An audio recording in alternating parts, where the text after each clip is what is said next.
Yes, reka mbasuze kandi nongere mbahe ikaze inshuti bakunzi bacu mudukurikira hano kwibendera TV. Ikaze makuru agezweho kuri aya masaha na makuru ari buze kwibanda mu burasirazuba bwa Repubulika Iharanira Demokarasi ya Kongo. Turi kuwa gatatu tariki 23 Mata muri uyu mwaka wa 2025. Amakuru tugiye kwinjiramo rero aravuga yuko ku munsi w'ejo mujyi wa Goma habaye imyigaragambyo yo kwamagana leta ya Kinshasa na Perezida Tshisekedi ubwe. Ibi turabyinjiramo ku buryo burambuye. Turababwira kandi ko muri Kivu y'Amajyaruguru operation n'ubundi zakomeje zo guhiga FDLR iziri aha Nyiragongo. Imizindaro y'amasasu irimo kuvuga mu buryo bwungikanya. Turaza kandi kubabwira ko muri Masisi ibintu byakomeye cyane. Turaza kandi no kunyura Warikare tubabwire ko 23 yinjiye igafata ibice bitandukanye. Turaza kandi no kwerekeza muri Kivu y'Amajyepfo muri Uvira tubabwire ko habereye atake zikomeye ariko warwanya umutwe wa 23 bagashyira Wazalendo y'ikuzimu. Abarashe babahindura imirambo ubundi barababwira bati ni musezere kwisi.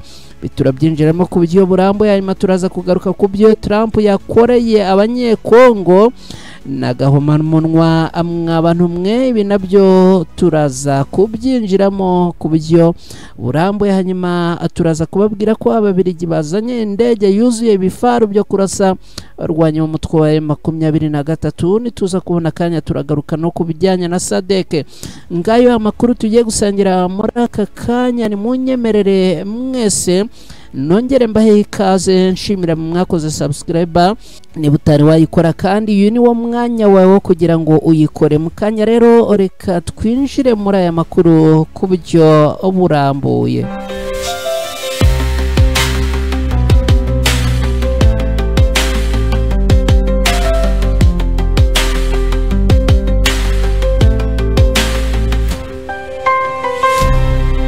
Kaze nanone mwe mudukurikiye mu bice bitandukanye bwo tubaye ikaze mwe muherereye mu Rwanda, baherereye mu bihugu bya Afrika ndetse n'abaherereye mu bihugu bya kure za Amerika, Ubirigi, Ubufaransa, Ubwongereza n'Ubushinwa mudukurikira mwese ikaze.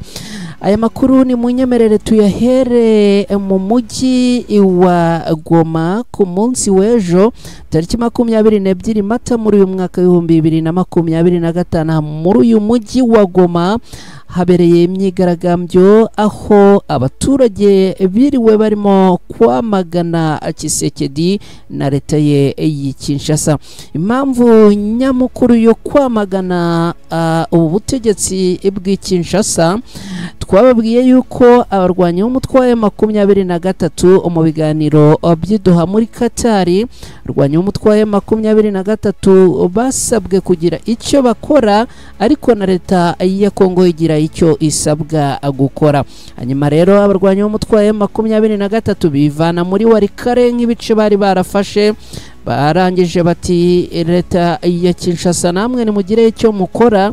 Rwanya umutwe wa 23 bati mudufungurire imfungwa zacu zigera kuri 700 mwafunze, ubundi ibiraza kugaragaza ko namwe mufite ubushake mu gutera intambwe iganisha mu gushakira amahoro uburasirazuba bwa Repubulika Iharanira Demokarasi ya Kongo. Ibi ngibi rero ntago byaje gukorwa neza ku ruhande rwa leta ya Kinshasa kubera yuko mu bantu 723 yasabye ko bafungurwa bose nta numwe wafunguwe, ahubwo Tshisekedi yabaye nk'ukina ikarita fungura abatari bo batari no kuri liste y'abatanzwe na 23. Ku munsi rero w'ejo abaturage bo mu mujyi wa Goma bakaba bariraye mu muhanda bamagana Tshisekedi na leta ye.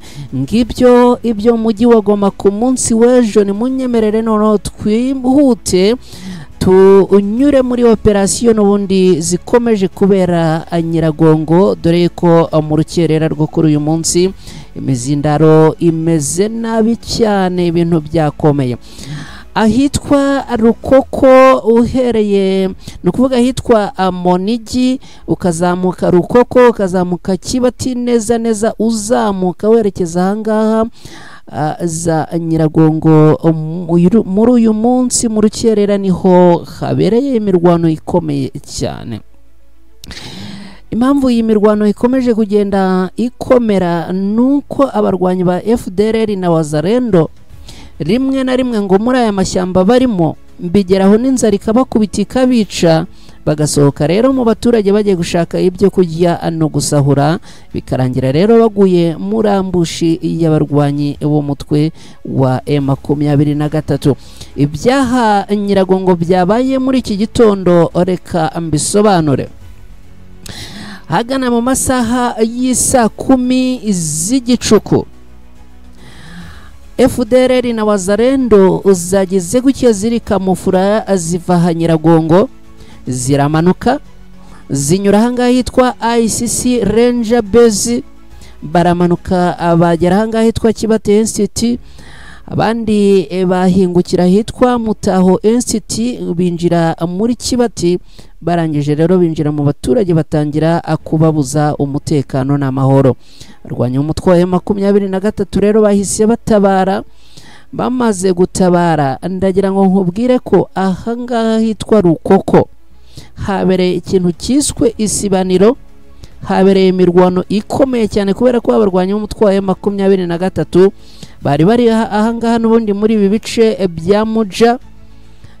Bamwe bari barahangaha Muja abandi barahangaha hitwa GSK Palace hanyuma ariko abandi bari ahitwa Monigi. Barazamuka neza neza sharing zitangira gukubitanira ahangaha hitwa Rukoko na Kibati neza neza. Abarwanya umutwe wa M23 barabakubita babaminura ahangaha hitwa Rutoke barabazamura barabirukankana barabakinagiza birukankira ahangaha muri iki kirunga cya Nyiragongo n'undi abarwanya umutwe wa M23 barabakurikira. Ndagira ngo nkubwire yuko n'ubundi byaje kurangira hari abafashwe. Imibare ituruka ahangaha iravuga yuko abagera kuri 13 bose bo muri FARDC na FDLR na Wazalendo dore yuko ngo bafashwe nta cyangombwa ndetse bafatwa batambaye imyenda ya gisirikare. Icyo babashije kubafatana ngo ni zintwaro dore yuko n'ubundi ngo baje kurasa akarasa yirukanka yajya kubona akabona wo begeranye aguye hasi. Biza kurangira rero bamanitse amaboko dore yuko n'ubundi ngo amasasu bari bafite muri izo mbunda zabo n'ubundi yararimo no kugenda abashirana. Ibintu rero bikaba byahinduye isura mu rukerera rwo kuri uyu munsi tariki 23 Mata muri uyu mwaka. Akaba aha Nyiragongo n'ubundi habyutse havuga urusasu ariko kandi n'amagingo yangaya urusasu rukaba rugikomeje ibintu bikomeje gufata indi intera yo ku rwego rwo hejuru. Twinjiye muri SADC rero tumanuka aya makuru ni menshi cyane ariko nyemerera ngikomeza aya makuru nongere nkwibutse gukora like hano ku Ibendera TV niba kandi utari wakora subscribe uyu ni wo mwanya wawe kugira ngo ubikore hanyuma mu gihe ukora subscribe wibuke no gutereka kuri ako kantu kameze nk'inzogera. Ndagira ngo kandi nkwibutse ko ari byiza gukora share kuri izi nkuru ka anse no bigarukaho gatoya. Minsi yashize turi mu kiganiro twabwiye abantu tuti ukore share kuri izi nkuru. Twari twatangaje inkuru yuko muri Kivu y'Amajyepfo mu mujyi wa Bukavu abarwanya umutwe wa M23 bamaze kuhafata. Noneho umwe mu badukurikiye aza gusharinga inkuru igera ku bantu bari bahungiye mu mujyi wa Bujumbura mu Burundi maze biza kurangira bamenya amakuru baratahuka bagaruka mu miryango yabo. Niba rero nawe tukubwiye ngo sharinga iyi nkuru nta yindi nyungu yindi nta yindi mpamvu no kugira ngo amakuru agere kuri bose nta wamenya hari uwo byafasha. Ngibyo ngayo nguko. Hanyuma rero SADC ibyayo n'ubundi bikomeje kuba gaterera nzamba nyuma yuko SADC havumbuwemo umugambanyi urugambanira abarwanya umutwe wa M23. SADC bayifashe noneho bayigira nk'agapira baraponda ponda. Ubu ngubu niba navuga ngo irafunze, niba navuga ngo iragotwa, niba navuga ngo yafashwe ishyirwa ikuzimu, ntago nzi imvugo nziza nabivugamo, ariko ndagira ngo nkubwire yuko SADC noneho abarwanyi ba M23 icyo bayihaye no kuyihaneza. Ubu ngubu iragoswe, ureke bya bindi mwajyaga muvuga nyuma yuko rwose bababwiye bati ni mutahe, abandi bati ntago twagenda imbunda zacu tuzisize, abandi bati noneho ni mugende imbunda zigenda ukwazo namwe mugende ukwanyu, bikaza kugorana. Abandi bati reka tugirana amasezerano ikibuga cya Goma atubanze tugikore muzagiceho mutaha, abandi bakazana iby'ubugambanyi. M23 noneho ibyo kwinginga byarangiye. Aba barwanyi yabafashe ibashyira ahantu, nukuvuga ngo kugira ngo bavemo, nukuvamo batashye nta yindi gahunda yindi. Nubundi na mbere hose abarwanyi b'umutwe wa M23 bari basanzwe aribo bacunga iki kigo cya SADC, ariko noneho magingo aya ngaya ndagira ngo nkubwire ko imbaraga zongerewe. Imbaraga zongerewe, ni nkubwira ngo imbaraga zongerewe, uburinzi bwongerewe. Bya bindi bavugaga ngo hari abari muri iki kigo cya SADC ngo bagira gutya ngo bagakorana cyangwa se bagakoraborana n'abafarigese bakabaha intwaro, abandi ngo bagacika nijoro. Ibi ngibi tayari finali yageze, tayari finali yabyo yageze. Abarwanyi b'umutwe wa M23 ndagira ngo nkubwire yuko ibijyanye n'uburinzi babishyize mu biganza byabo. Hanyuma rero ubwo nubundi hakomeje gukorwa ibijyanye na operasiyo zirimo gukorwa, birumvikana n'abasirikare n'abandi bayobozi bo muri bihugu bya SADC. Makuru aheruka nuko harimo gushakwa uburyo transport y'aba basirikare yazakorwa, hagashakwa imodoka zo kubatwara, ariko haracyari ikibazo n'ubundi kandi gikomeje kuba ihurizo. Haribazwa ngo ko ibikoresho bigiye kugenda, imbunda zigatwarwa n'amasasa agatwarwa, abasirikare nabo bagatwarwa, ariko ibifaru bizatwarwa gute? Ese bizarekerwa igoma ikibuga cy'indege nikimara kubakwa gusanwa aribwo bizataha? Ese ibi nabyo bizatwarwa ku nzira y'ubutaka? Ese bizagenda gute? Iki rero cyabaye ikibazo gikomeye cyane. Magingo ya n'ubundi baracyarimo kugisuzuma, ariko komeje kuba agaterera nzamba. Reka twihute rero twerekeze Warikare. Nababwiye yuko amakuru yo arahari ari menshi. Hanyuma rero aha muri Repubulika Iharanira Demokarasi ya Kongo muri Warikare, uduce twinshi twongeye gufatwa n'abarwanyi ba FC23. Uduce two muri teritwari ya Warikare twongeye kugwa mu biganza by'abarwanyi ba AFC M23, ndetse biranavugwa ko santere ya Warikare bari baherutse gufata bakayivamo kubera gahunda z'ibiganiro bya Doha, bongeye kuyigarurira. Abatangabuhamya bahangaha Warikare baduhaye amakuru baravuga ko abarwanyi ba FC23 bongeye kugaba ibitero byo gufata Warikare, guhangana hagati yabo na FARDC ndetse na Wazalendo. Bikaba byabaye ku munsi w'ejo mu gitondo. Imirwano ikaba yari irambitse ku butaka, akaba rero ari imirwano ngo yirije umunsi wose. Kuri uyu wa kabiri uhereye mu gitondo ukageza ku mugoroba, umunsi wose yari imirwano ikomeye cyane. Ibi rero bikaba bije bikurikira kunanirwa gushyirwa mu bikorwa kw'ibiganiro by'Doha, bitewe n'uko Kinshasa yanze kurekura imfungwa za AFC M23 nk'uko byatangajwe. AFC M23 yashyikirije ubuhuza bwa Doha urutonde rw'imfungwa za politike n'abasirikare barenga 700 bifuzaga ko leta ya Kinshasa ifungura, ariko leta ya Kinshasa ibirengaho yanga kubafungura, dore ko magingo ya ngo nta numwe leta ya Kinshasa yigeze irekura. Imirwano rero ikaba ikomeje ahangaha muri Walikale n'ubundi kandi na magingo ayangaya tuvugana n'ubundi imirwano irakomeje.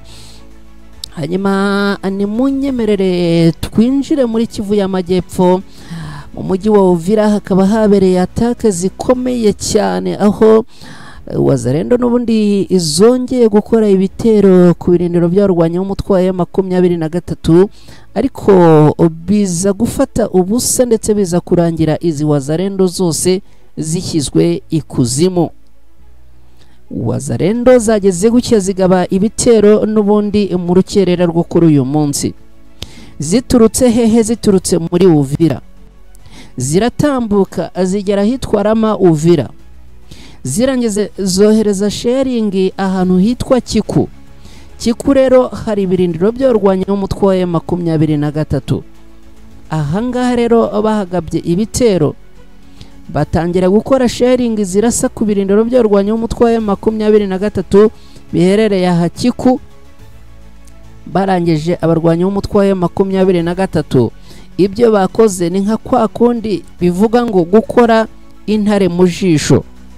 Buriya ngo iyo ukoze intare mu jisho uba wikozeho. Abarwanyi b'umutwe wa M23 rero bahise begura ikiswe igikoresho, begura ikiswe bombe, begura ikiswe za machine gun, ubundi barangije ndagira ngo nkubwire ko bakurasiye ikiswe umuwazalendo. Ni nkubwira ahangaha ngo Wazalendo boherejwe ikuzimu, ngo babarashe barababwira bati n'undi munsi ntimuzongera guhirahira mudutinyuka, ubundi gikurikiyeho ni mugende rwiza, ni mupfe mupfuye, ubundi bindi tuzabikurikirana ahandi. Amagingo yangaye biravuga yuko ngo haguye Wazalendo zisaga 30, nubwo ariko bivuga yuko ngo zishobora kuba izi Wazalendo n'ubundi zivanze cyangwa se ziri kumwe n'abandi, dore yuko ngo bikekwa ko zari ziri kumwe n'abasirikare b'u Burundi na FDLR. Hakaba rero izigera kuri 30 zose zamaze gutakariza ubuzima ahangaha muri atake zakoze ku birindiro by'abarwanyi b'umutwe wa M23. M23 rero nayo ikabakubita itabababariye ngibyo. Hanyuma ni munyemerere tubabwire yuko ababirigi bazanye indege zuzuye ibifaru byo kurasa ku barwanyi b'umutwe wa M23 ahangaha hitwa Walikale, nyuma yuko ku munsi w'ejo hiriwe imirwano hagati y'abarwanyi b'umutwe wa M23 na n'igisirikare kirwana ku ruhande rwa leta ya Kongo, ndetse bakahakubitirwa batabababariye. Uyu munsi rero mu rukerera ngo igisirikare cy'ababirigi cyatabajwe na FARDC, ngo FARDC irabahamagarira babwira iti none ko bidukomeranye ni mudutabare. Magingo ayangaya rero ngo biravugwa yuko ababirigi bazanye imodoka zuzuye, nako bazanye indege yuzuye ibifaru byo kurasa ku barwanyi b'umutwe wa M23, ndetse ikindi kandi ngo hari n'izindi ntwaro zikomeye kandi ziremereye zazanwa ahangaha ku rugamba rurimo kubera ahangaha Walikale. Abarwanyi b'umutwe wa M23 ariko nabo bakaba bavuze yuko aya makuru bayamenye, ariko kandi banavuga yuko ngo ibi byose babyiteguye kubera ko radari zabo n'ubundi ngo zamaze kubibona, ndetse kandi ngo bariteguye ku buryo ubwo ari bwo bwose.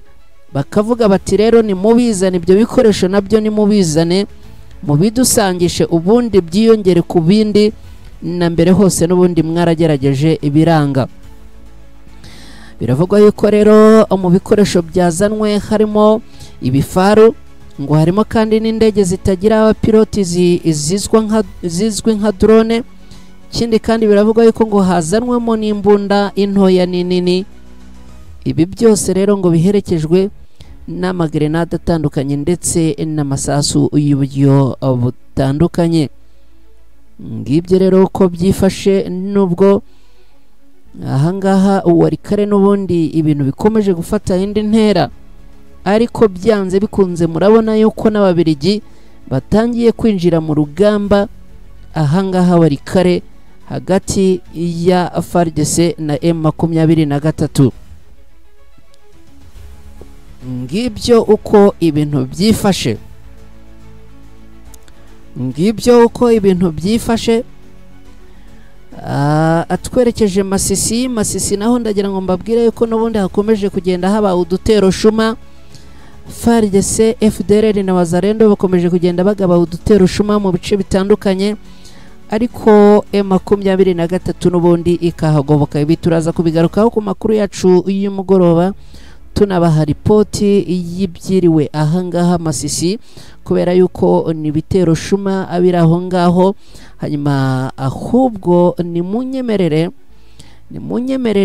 twinjire muri iyi nkuru ivuga ko Perezida Donald Trump yabwiye abanyekongo ko atazi icyo ari bo. Perezida wa Leta Zunze Ubumwe za Amerika Donald Trump yakoze mu jisho abanyekongo, atangaza ko atazi icyo Kongo ari cyo, usibye kuba yumva ko abantu benshi bahava binjira muri Leta Zunze Ubumwe za Amerika. Bamwe bati ni agasuzuguro, abandi bati ni agasumburutso, abandi bati n'ubwirasi, abandi bati n'ubwishongozi, abandi babuze icyo babyita. Uyu mugabo rwose ati Kongo mwebwe ntabwo nzi icyo muri cyo. Ibi Donald Trump yabitangaje kuri uyu wa mbere, no kuvuga atariki 21 muri uku kwezi kwa kane. Akaba yabitangaje agaruka ku kibazo cy'abimukira mu kiganiro yagiranye na Minisitiri w'Intebe w'Ubutaliyani Giorgia Meloni uri mu ruzinduko muri Leta Zunze Ubumwe za Amerika. Mu nama rero Donald Trump yagiranye n'uyu Minisitiri w'Intebe witwa Giorgia Meloni, Perezida Trump yavuze ko umubare munini w'abimukira kuva muri Repubulika Iharanira Demokarasi ya Kongo bajya muri Amerika ngo bihangayikishije. Yavuze ko ibihugu byafunguye abagizi ba nabi bava muri byo, noneho ngo barangiza bakabohereza muri Amerika. Murumva namwe ugati icya mbere Kongo sinzi icyari cyo, icya kabiri ibihugu bifungura abagizi ba nabi barangiza bakabohereza muri Leta Zunze Ubumwe za Amerika. Bishatse kuvuga ko rwose ari agasuzuguro n'agasumburutso. Mu nama yagiranye n'uyu Minisitiri rero, Perezida wa Leta Zunze Ubumwe za Amerika yavuze yuko ibingibi ngo ari ikintu kibabaje kandi gikomeye cyane. Yagize ati urabizi bafunguye amagereza ku isi hose, barekura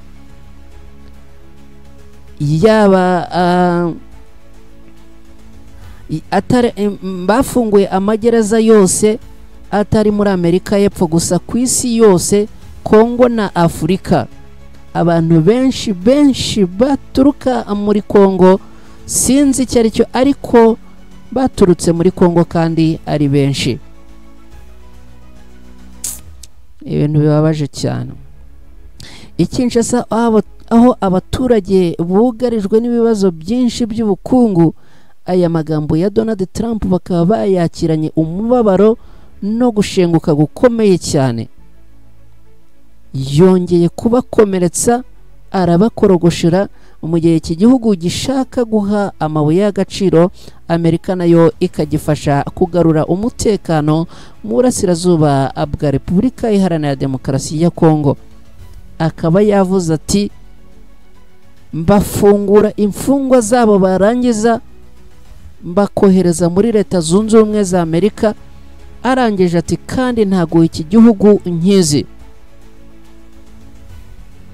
Amagambo ya Trump ntabwo atandukanye cyane nayo akunze gutanga kuri Afurika. Muri Werurwe umwaka ushize nabwo yavuze ko Lesotho ari igihugu kitazwi, anenga imfashanyo ya Amerika yohereza mu bihugu nk'ibyo.